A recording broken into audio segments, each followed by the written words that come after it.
Hi అండి, అందరికీ నమస్కారం. ఈరోజు మన వీడియోలో టాపిక్ వచ్చేసి ఈపీఎఫ్ఓ ఉద్యోగ పెన్షనర్లకు శుభవార్త అంటూ అప్డేట్ రావడం జరిగింది. ఇక దీనికి సంబంధించిన మరింత సమాచారం మన వీడియోలో తెలుసుకుందాం. వీడియో పూర్తిగా చూడండి, అప్పుడే మనకు మరింత సమాచారం తెలుస్తుంది. వీడియోకి లైక్ చేయండి, సబ్స్క్రైబ్ చేసుకోండి.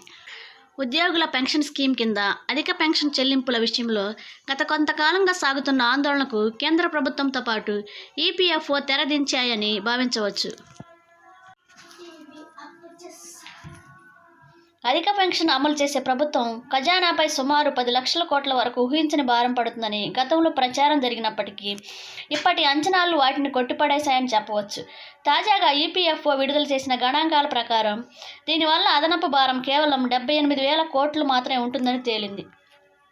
అధిక పెన్షన్ కోసం దాదాపు 17.5 లక్షల మంది దరఖాస్తు చేసుకున్న నేపథ్యంలో డబ్బుల కొరత ఏర్పడవచ్చని కేంద్రం ఆందోళన చెందినప్పటికీ సుప్రీంకోర్టు ప్రత్యేకమైన ఆదేశాల మేరకు అధిక వేతనంపై పెన్షన్ చెల్లించాల్సి వస్తే ఈపీఎఫ్ నిధి పూర్తిగా ఖాళీ అవుతుందని కొన్ని ఆర్థిక వర్గాలు భావించాయి.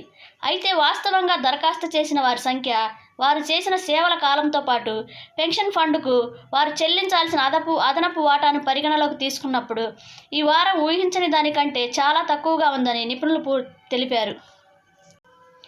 దరఖాస్తు చేసుకున్న వారిలో అందరూ అర్హులు కాకపోవడంతో పాటు చాలామందికి పెన్షన్ లెక్కింపులో వచ్చే తేడాల వల్ల ప్రభుత్వం అంచనాలు భారీగా తగ్గాయి.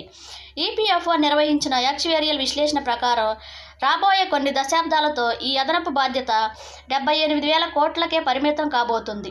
ఇది పెన్షన్ ఫండ్లో ఉన్న నిధితో పోలిస్తే చాలా తక్కువ అని అధికారులు భావిస్తున్నారు. అయితే కేంద్ర ప్రభుత్వం దగ్గర నిధుల కొరత సాకుతో అధిక పెన్షన్ ప్రక్రియను జాప్యం చేస్తున్నారనే విమర్శల మధ్య ఇప్పుడు స్పష్టత రావటం విశేషం. అధిక పెన్షన్ ఆప్షన్ ఎంచుకున్న వారు తమ పాత బకాయిలు వడ్డీలతో పాటు తిరిగి చెల్లించాల్సి ఉంటుంది. దీనివల్ల పెన్షన్ ఫండ్లోకి తక్షణమే పెద్ద మొత్తంలో డబ్బులు జమ అయ్యే అవకాశాలున్నాయి. తద్వారా భవిష్యత్తులో పెన్షన్ చెల్లింపులకు ఆటంకం ఉండదని ఈపీఎఫ్ఓ స్పష్టం చేసింది.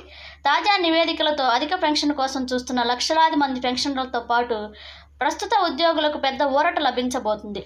వారం తక్కువగానే ఉండటంతో పెన్షన్ మంజూరు ప్రక్రియ మరింత వేగవంతమయ్యే అవకాశాలు కూడా కనిపిస్తున్నాయి.